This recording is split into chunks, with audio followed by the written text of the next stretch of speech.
tema. Y ahora vamos a hablar de cultura y de bienes inmateriales. ¿Qué son los bienes inmateriales? ¿Qué tal si nos lo explica el señor Pablo Molina, que es el director de el área justamente de bienes inmateriales del Ministerio de Cultura? Porque estamos viviendo varias celebraciones en las que danzas y rituales del Perú revelan una riqueza cultural tremenda que ha merecido que el Ministerio de Cultura las incorpore a la lista del Patrimonio Nacional, e incluso algunas están en la lista del Patrimonio de la Humanidad de la UNESCO, que es una lista muy selecta en la que el Perú tiene una presencia bastante destacada. Entonces, mi primera pregunta para el señor Pablo Molina es didáctica. Hace poco un exministro de Cultura, Castillo Batters, Luis Castillo Batters, también nos lo explicaba, pero usted, que está a cargo de esta dirección del Ministerio de Cultura de Bienes Inmateriales, por favor, explíquenos por qué un bien como una danza que aparentemente es negra, pero yo puedo verla, tocar a los danzantes, a su rica vestimenta, porque es un bien inmaterial y no material. Bueno, primero que nada, muchísimas gracias, Fernando, por la invitación. Un especial saludo del señor Ministro de Cultura también, darnos este espacio para poder compartir estos alcances importantes sobre lo que son las costumbres de nuestro país. El señor Fabricio Valencia. El señor Fabricio Valencia, así es. Y bueno, sobre la consulta que nos haces, el tema del patrimonio cultural inmaterial, en términos estrictamente legales, digamos, la forma en cómo se conceptualiza el patrimonio cultural de la nación son bienes materiales e inmateriales, ¿no? Y bueno, los materiales son patrimonio histórico inmueble, patrimonio arqueológico. Los inmateriales son lo que de buena cuenta, digamos, podemos entender como nuestras costumbres, nuestras tradiciones.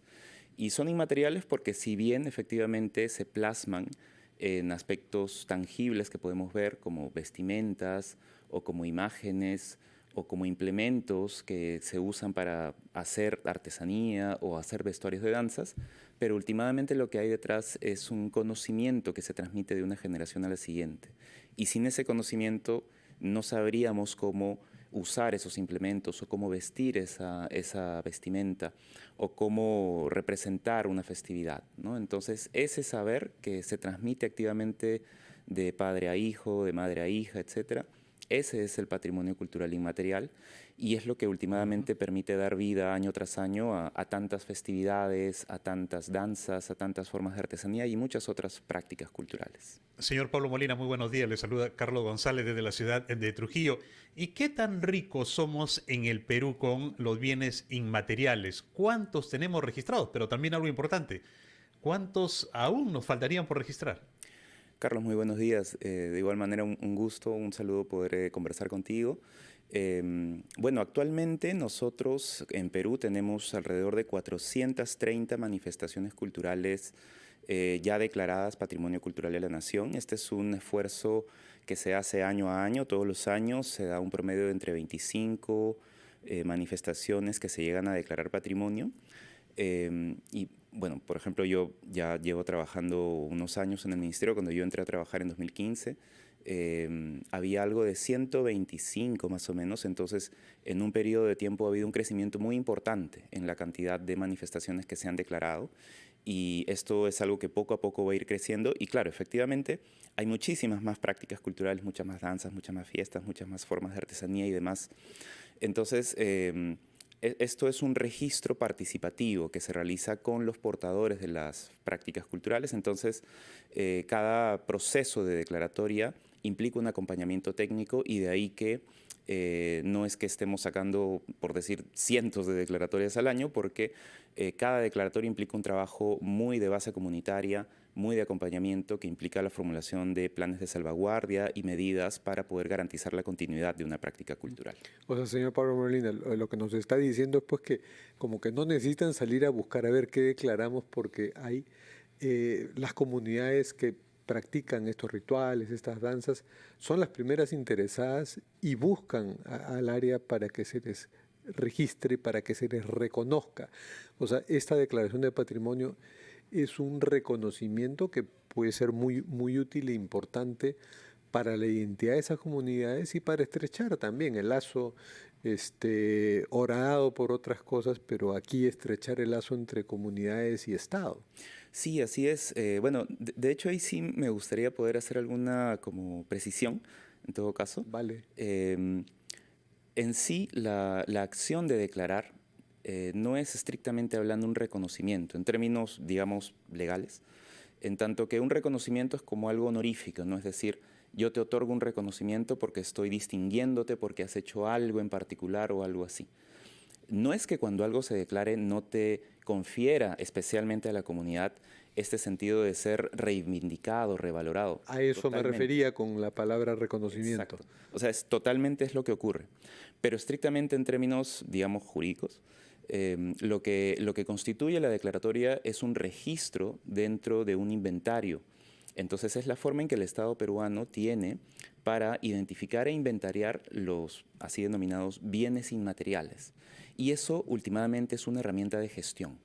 A partir de ahí, entonces, los gobiernos locales ya tienen mapeado dentro de su jurisdicción qué manifestaciones culturales existen y eso, en la práctica, les permite también a, digamos, orientar ejecución de gasto público para la promoción, para la puesta en valor, para la salvaguardia. Entonces, hay un doble trabajo. Hay un trabajo de identificar y declarar y hay un trabajo también de dar acompañamiento, orientación técnica a los gobiernos locales para que a partir de esta declaratoria empiecen a realizar también actividades, acciones orientadas a poner en valor a sus prácticas. Señor Pablo Molina, por favor, le ruego unos minutos para ir a la pausa y luego vamos a retomar este diálogo. Y queremos que nos describa dos manifestaciones culturales importantes, ¿no? Como son la festividad de los Negritos en Huánuco y también de la fiesta de la Tunantada en la hermosa Jauja. Nos vamos a una pausa, Fernando, y regresamos. 9 de la mañana con 49 minutos. Fernando Vivas y Carlos González estamos con ustedes esta mañana y conversamos con Pablo Molina, director de Patrimonio Inmaterial del Ministerio de Cultura. Y le habíamos pedido, Pablo, que nos describa y explique dos grandes manifestaciones culturales de nuestro país, como son la festividad de los Negritos en Huánuco y también de la fiesta de la Tunantada en Jauja. Sí, claro que sí, Carlos. La Tunantada y la festividad y la danza de los Negritos en Huánuco en realidad son dos danzas, pero que están fuertemente entrelazadas con sus contextos festivos. Entonces, y esto en realidad es una particularidad de muchas, por no decir de prácticamente todas las danzas, sobre todo en el área andina, ¿no? Entonces, la Tunantada que se practica en la provincia de Jauja, especialmente en los distritos de Huaripampa y Yauyos, y la danza de los Negritos en Huánuco, que sobre todo en la ciudad de Huánuco, aunque en realidad en toda la provincia de Huánuco y en general en toda la región. Y estamos en fechas próximas, ¿no? De ahí la pregunta de Carlos. Así es, sí. De hecho, bueno, en Huánuco se viene festejando ya desde el 24 de diciembre y es hasta el 19 de enero. Y en la Tunantada, en el caso de Huaripampa y en Yauyos, es entre el 6 de enero y hasta el 20 de enero, ¿no? El 20 de enero en la festividad de San Fabián y San Sebastián. Y bueno, más temprano por Bajada de Reyes, ¿no? Entonces hay una práctica que está no desligada de los contextos festivos rituales, que en este caso son navideños, de Año Nuevo, ¿no? Sí, adelante, perdón. Fernando, adelante. No, Carlos, sigue, por favor. Sí, yo quería consultarle a Pablo respecto a la importancia de estas dos festividades. Uno, para darle identidad, ¿no?, a los ciudadanos, a los pobladores, y lo otro es cómo es que una festividad no tan importante, que tiene muchos años de historia, va cambiando, va evolucionando en el tiempo. ¿Se puede observar en estas dos festividades, por ejemplo? Sí, no, de todas maneras. Bueno, primero con respecto a cómo se genera un sentido fuerte de identidad y de participación social alrededor de la danza y de la festividad a la cual acompaña, ¿no? Tanto en el caso de la Tunantada como en el caso de los Negritos de Huánuco, quienes practican la danza no son necesariamente agrupaciones que digamos que se conforman para salir y bailar y punto y está. O sea, es decir, en el caso de los Negritos de Huánuco, tradicionalmente las cuadrillas que han sido las más tradicionales fueron las del barrio, los barrios que estaban en el centro de la ciudad de Huánuco. Y ya a la postre, con la expansión urbana, el crecimiento poblacional propio del siglo XX, han aparecido múltiples otras cuadrillas, ¿no? Entonces, en la actualidad existen docenas de cuadrillas de danzantes de negritos de Huánuco, y el propio gobierno local se ha involucrado también en brindar una serie de lineamientos acerca de cómo es que debería danzarse, cómo es que debería vestirse, cómo es que debería representarse. Entonces hay un proceso muy valioso, muy importante de organización social alrededor de la danza. Y en el caso de la tunantada es la misma situación, es decir, tenemos múltiples agrupaciones, asociaciones de tunantes, de tunantada, que bailan y que construyen un sentido de identidad, que tienen ya muchísimos años y muchas generaciones practicando. Y hay algo más importante que eso, ¿no? Porque muchas de estas danzas a veces se independizan de su contexto ritual y se convierten en bailes y en formas de bailar que se discotequean, ¿no? Que se practican en cualquier circunstancia festiva, ¿no? Y que incluso migran de ciudades, migran a otras culturas, se fusionan con otros ritmos. Y es el caso de la tunantada, ¿no? Es una forma de bailar que ya se puede encontrar en muchos acontecimientos. Sí, eso es algo, de hecho, interesante, ¿no? Como la música que acompaña a la danza termina tomando forma como un género musical, prácticamente, ¿no? Y empieza a volverse un lenguaje también de composición, también de ejecución musical, que de alguna manera también, digamos, que se desprende de la propia danza como tal, pero lo importante es que no por ello deja de mantenerse asentada firmemente la práctica de la tunantada en la población a nivel de la provincia de Jauja, ¿no? Entonces, hay un proceso fuerte, de todas maneras, de afirmación del tejido social a través de las danzas. Y bueno, hay que, sin temor a la polémica, ¿no? Afirmar y reconocer, ¿no? Que muchas de estas expresiones han migrado y, por ejemplo, aquí la saya, que es de origen boliviano, pues se baila mucho, ¿no? También sí, o sea, todas las danzas tienen este proceso migrante precisamente por sus mismos residentes que muchas veces viajan, forman asociaciones de residentes o de migrantes en otra ciudad, ¿no? Entonces, en el caso de la tunantada o en el caso de la danza de negritos, hay importantes asociaciones de migrantes residentes en Lima y en otras ciudades o incluso afuera del país que están activamente practicando sus danzas, ¿no? Y lo mismo ocurre con danzas de otros países igualmente, ¿no? Entonces, es un proceso que también es de alguna forma un ejemplo de diálogo intercultural a través de nuestras danzas, por ejemplo. No, y acá, sin duda que los gobiernos locales y las autoridades locales también juegan un papel importante, Pablo, porque acá en Trujillo hemos tenido por muchos años, ¿no?, la tradición del concurso nacional de marinera, ¿no?, que congregaba mucha gente. Nos habíamos identificado mucho con este baile tradicional. Sin embargo, por discrepancias entre las autoridades y los organizadores, ahora el Festival de la Marinera se desarrolla en el Callao. Este año también va a ser en el Callao. Entonces, ¿de qué manera las autoridades locales pueden trabajar para que esto no suceda? Porque realmente ha generado acá en Trujillo mucha pena, tristeza. Hay algunos concursos que se realizan, pero acá la autoridad debe cumplir también un papel importante. Bueno, de hecho, la marinera es la primera manifestación cultural de carácter inmaterial, digamos, que se declara Patrimonio Cultural de la Nación en 1986. Fue el primer asiento en la lista de Patrimonio de la Nación de Bienes Inmateriales. Sí, así es. Y curiosamente, y eso es algo me parece valioso de recordar, la declaratoria es de las formas coreográficas y musicales de la marinera.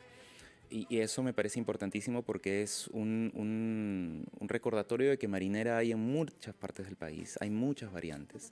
La marinera norteña es una de las más significativas, una de las más también posicionadas. Y entonces en ese aspecto hay una fuerte... Y ahí estamos escuchando una salerosa marinera, ¿no? Dicho sea de paso. Sí. Hay una responsabilidad muy importante del propio gobierno local de impulsar acciones de salvaguardia sobre la danza y la música como tal, ¿no? Y que cada miembro de esa comunidad debe practicarla y conocerla, como Carlos, que baila marinera, ¿no? Un poco. Te defiendes. Defiendes tu identidad. Yo estudiaba Derecho en la Universidad Nacional de Trujillo y uno de los cursos era aprender a bailar marinera, ¿no? En los últimos siglos. No sé si continuará, pero era algo muy importante y una preocupación interesante por parte de las autoridades. Espero que lo aprobaste. Con un poquito de dificultad, pero sí, aprobamos el curso. Quería preguntarle a a Pablo Molina, el director del área de bienes inmateriales del Ministerio de Cultura, que bueno, no solo danza, pues es bien inmaterial. Hay un elemento muy importante de nuestro patrimonio cultural porque en los últimos años es un lugar común que nos da identidad y orgullo y placer, que es la gastronomía. Siento que la área que representas podría, quizá lo está haciendo, quizá ya lo está haciendo, explorar más ese terreno para declarar, así como la UNESCO ha reconocido a los saberes asociados al ceviche y a las costumbres asociadas al ceviche como patrimonio de la humanidad. Supongo que tu área estará viendo, saboreando varias áreas de recetas, de platos, qué costumbres, qué tradiciones hay en torno a ellos para declararlos, registrarlos dentro del patrimonio de bienes inmateriales. De hecho, lo que estamos haciendo es sobre la base de la declaratoria como Patrimonio Cultural de la Nación de la Cocina Peruana.